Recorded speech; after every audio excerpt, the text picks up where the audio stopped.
Picture this. You're sitting in a salon chair, head tilted back in the sink, and the stylist is mixing up some pretty harsh chemicals. Have you ever stopped to wonder, is this person actually legally authorized to do this? It's a huge public safety question we basically just take for granted. So in this explainer, we're diving into exactly how you can check a cosmetology license in Indiana using the official state system. Here's a quick look at our roadmap for today. We'll hit on why verifying licenses even matters, how to use the IPLA search tool, the difference between a free search and a digital certification, how to actually read your results, and finally, those disciplinary red flags you definitely want to look out for. All right, Section 1. Why verify cosmetology licenses in the first place? You see, this isn't just about ensuring you get a decent haircut. Indiana takes this stuff super seriously. To even call yourself a cosmetologist legally, someone has to log a massive 1,500 hours of approved training. And that's at a licensed beauty culture school. Plus, after all those hours, they still have to pass really strict written and practical exams. So when you verify a license, you're actually confirming they've put in that exact hard work. And honestly, that intense training makes total sense when you look at the scope of practice. A single license covers complex chemical hair processing, intimate skincare and facials, nail enhancements, and waxing. Because they're using sharp shears and strong chemicals right up close to your skin, verifying their credentials means you're trusting your safety to someone who genuinely understands infection control and anatomy. Moving right along to Section 2, the IPL search tool. If you want to check a license, all roads lead to the IPLA. That's the Indiana Professional Licensing Agency. They run a centralized online platform called My License One. Think of this as the official digital hub where professionals maintain their legal status and where we, as consumers, can do our background checks. So how does it actually work? Well, it's pretty simple. Step 1, you just head over to the IPLA online portal. Step 2, look for the option that says Free Search and Verify and click that. Step 3, punch in your search criteria, like the stylist's name or their license number if you happen to know it.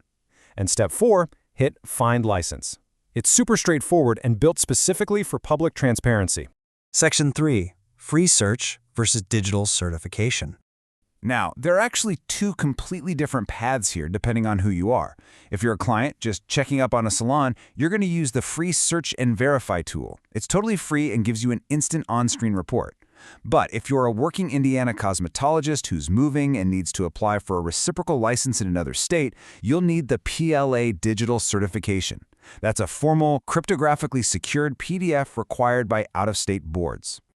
For the professionals, this digital certification costs $10.60. And it's really important to know that Indiana doesn't mail out physical verifications anymore. Everything is digital.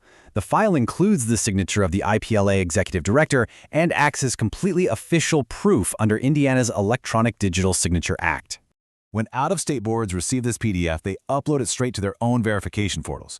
If you open the document in something like Adobe Acrobat, a valid certificate will literally show a secure blue ribbon banner stating Certified by State of Indiana. That guarantees it's authentic and hasn't been tampered with in any way. It's a really solid, highly secure digital framework. Okay, Section 4, Understanding the search results. So, you've run your free consumer search. What exactly are you looking at? Well, you'll see the person's legal name and their unique 9-digit license number. But the real things to focus on are the status and expiration date. You definitely want that status to say active. And just a quick fact, Indiana cosmetology licenses have to be renewed every 4 years, and they always expire on August 1st of that renewal year. But hey, what if you search and absolutely nothing pops up? Don't panic. The database can be a bit finicky. The IPLA actually recommends using only 2 search criteria at a time. If you fill in every single box, the system kind of gets confused. Also, double-check your spelling and make sure your web browser's autofill didn't accidentally paste in the wrong info. And please remember this absolutely crucial point. The state database serves as the official primary source for credential verification, and it's updated in real time. You should really avoid relying on random third-party websites to check someone's credentials. Always go straight to the IPLA portal, because it is the single, legally accurate source of truth. Finally, Section 5, Disciplinary Actions and Red Flags. Now, the vast majority of professionals are excellent, but you still need to know what to watch out for. Some of the common violations that trigger board investigations include things like operating without a proper facility license or failing to maintain strict sanitation standards, which, as we know, is a massive health risk. They'll also investigate administrative stuff like dishonesty or refusing to cooperate with a consumer complaint.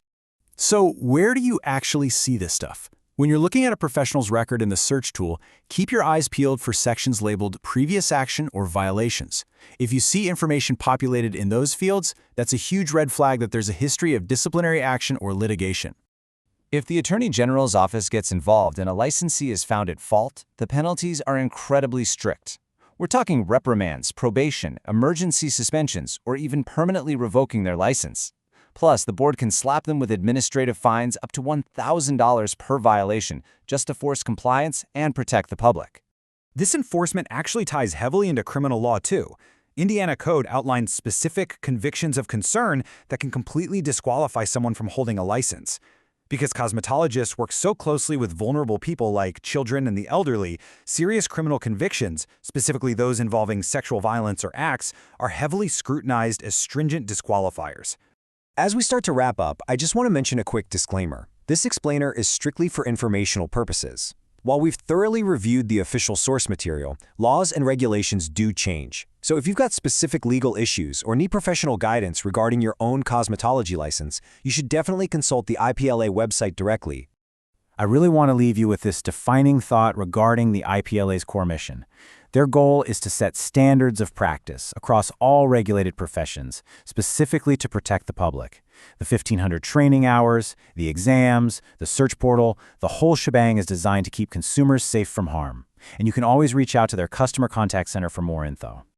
So, now that you know the exact ins and outs of the system and exactly why it matters, will you verify your cosmetologist's license before your next appointment? It seriously takes just a few seconds, but it provides incredible peace of mind. Thank you so much for joining me for this explainer. Stay curious, stay informed, and stay safe out there.